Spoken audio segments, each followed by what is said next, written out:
Mansa Musa was the richest man to ever walk the earth. His wealth was so vast that he could single-handedly disrupt economies, his influence so great that his name spread far beyond the lands he ruled. But his story is not just one of gold and luxury. It is a tale of power, ambition, and an empire that flourished under his reign.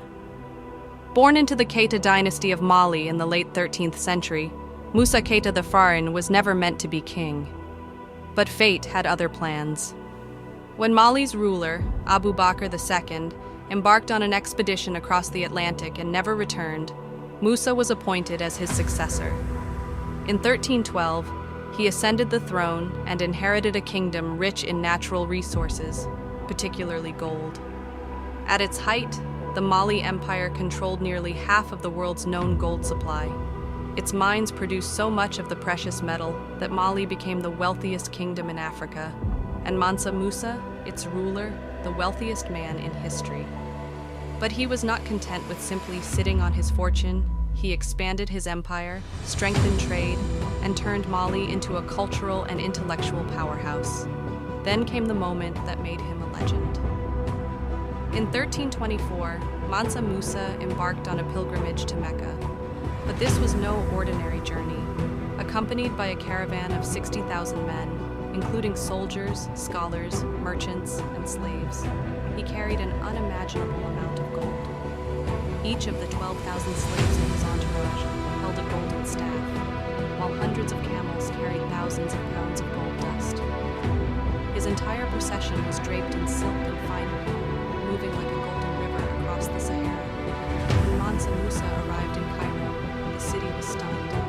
Never before had they seen such wealth. He spent lavishly, handing out gold to the poor, buying extravagant goods, and funding mosques and schools. He gave away so much gold that he caused hyperinflation, destabilizing Egypt's economy for years. His pilgrimage was more than just a religious journey.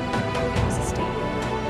By the time he reached Mecca, his name had spread across Africa, the Middle East, and even Europe.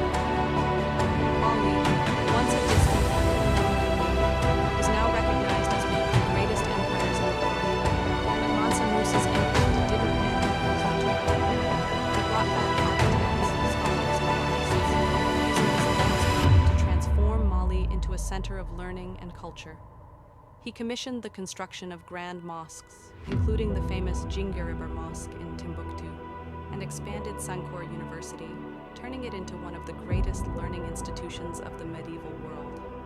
Trade flourished. Merchants from Europe and Asia flocked to Mali, eager to do business with a kingdom so rich in gold and knowledge.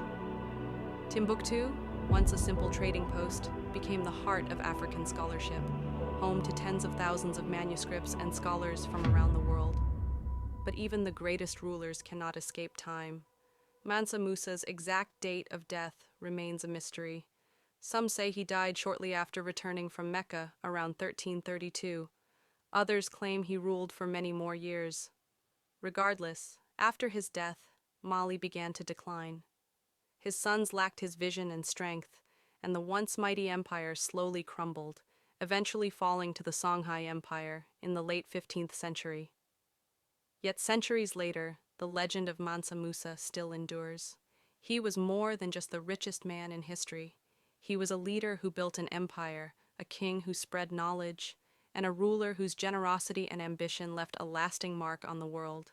His gold may be gone, but his story remains, a testament to the power of wealth, wisdom, and legacy.